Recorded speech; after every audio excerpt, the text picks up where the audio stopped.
Admiral Richard Byrd explored more uncharted land than any other man in history. He was a man of action, but he was a man of thought as well, an explorer and a scientist, an adventurer and a philosopher, a complete man, one of the men in history who had to lead the way.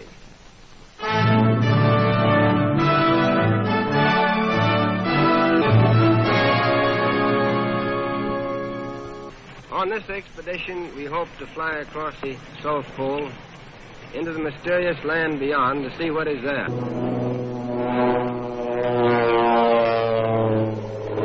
To the cameramen who made this picture, I want to give full credit. They did not hesitate to risk their lives at their job. Now, the North Pole is the center of a deep ocean, whereas the South Pole is the center of a high plateau which averages 7,000 or 8,000 feet in altitude. There is no life whatever beyond the edge of the world. There are no Eskimo. It is too cold for human beings to live there permanently. When we left on this expedition, we were, to put it very mildly, extremely anxious to find out if it existed. Would we be able to find it? And that was a great question. We left on this expedition from the Navy Yard at Boston. Here is our supply ship, the Rupert, just a big unprotected iron ship of 8,000 tons. Here is our icebreaker, the Bear, which we took as a protection for the personnel of the Rupert, and also to use exploring in dangerous ice areas. We took with us this time 150 Eskimo dogs, and more than 14,000 different kinds of items for 2 years away from civilization, where there were no supply depots around the corner. Day followed day, week followed week, as we penetrated the great Pacific. We headed straight south, and here we have an ordinary unprotected iron ship, sailing in seas no ship had ever been in before since the world began. It wasn't that we were any better than our predecessors. We simply had a more open ice here. We bucked the ice until we were finally stopped by an impossible pack. Impossible, at least, for the Rupert. But we wanted to see what was beyond the horizon. That's what we came for. And for that purpose, we had another string to our bow, aviation. We retreated a few miles and managed to find an open lake in the ice field. So we proceeded to put the plane overboard. We had to execute this maneuver as rapidly as possible, because we knew that under the influence of the wind and the tide, the fields would soon close in around the ship again. In fact, the ice is already beginning to close in. Our plan was to go south with our steamer until we were stopped by ice, and to take up the attack on the unknown with aviation. And now at last we're going to find out what was in the southern part of this mysterious part of the world. For after battling the bad weather, here we are 240 miles within it.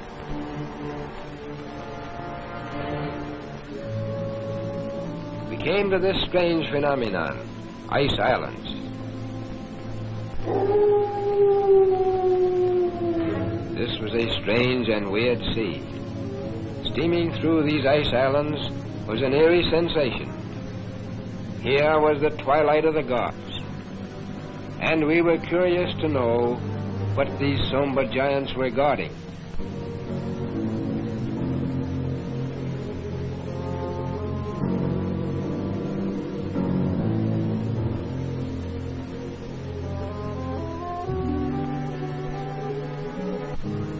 At long last, the dice fell our way, for the elements acted in our favor.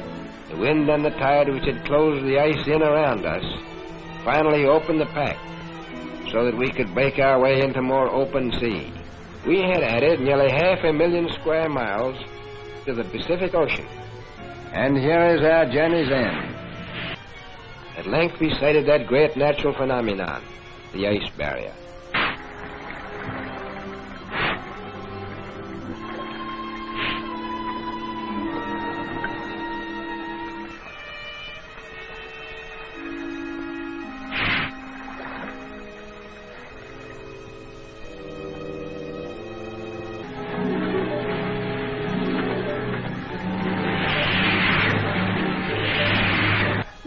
I knew it would be taking a big chance, but it seemed the only way.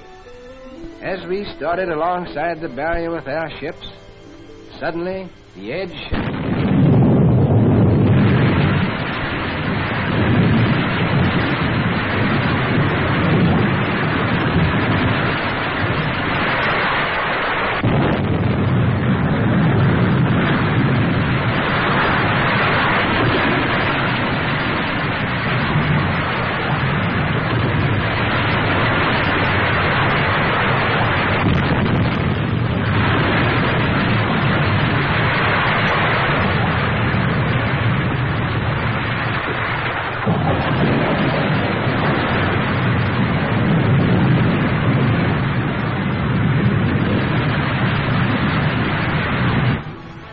Enough of ice falling to sink a fleet of ships. It seemed like a warning from Providence not to go alongside the barrier. We therefore had to unload from the bay ice. We had to put our tractors overboard with the engines running to safeguard the lives of the drivers as the ice was constantly breaking off. We had to get the tractors quickly away from the edge of the crumbling ice.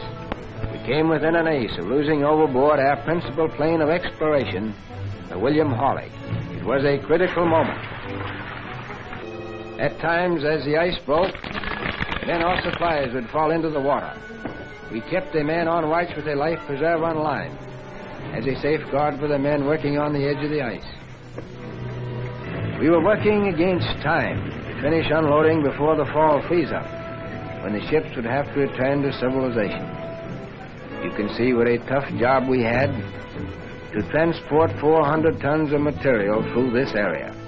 The bay ice was constantly shifting and cracking, and pressure ridges were being formed as we worked by the irresistible force of the slowly moving ice cap. I have never seen men work so hard. With 24 hours of daylight, they could and often did work the clock around without stopping. We call this period the White Nightmare, and a nightmare it was. The hardest work of all was this man-hauling of sleds, which we had to do in order to get unloaded in time. Eskimo Huskies, still the backbone of polar exploration. They can go where no tractor could ever go. You can't do without them. The Rupert must go back to civilization because the bay would soon freeze and she couldn't stand the ice. Now, the only person out of 150 men to get sick and who would have to go back on the Rupert was the doctor. At very great risk, I had to dispatch the bear northward to get another doctor, for I pledged myself not to risk men for a year on the ice without medical care. There would be anxiety over the bear. Suddenly, without warning, a storm hit us before we could get all of our food and other vital supplies stored away. And all hands had to work frantically throughout the storm to prevent the loss of food boxes under deep snowdrifts. The storm lasted for many hours.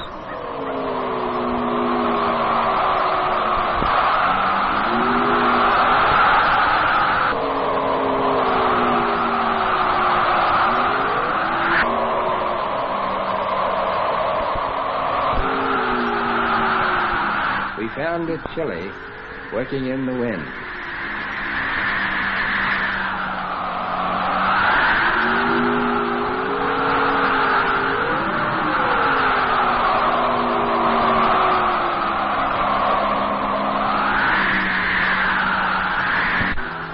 And when it was over, there was a bit of digging to do.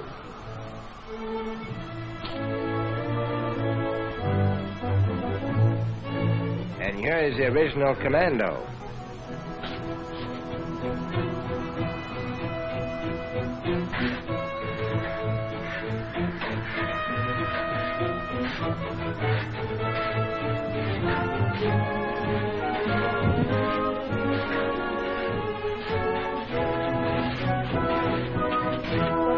The honor of leading this expedition belongs to Admiral Richard Byrd.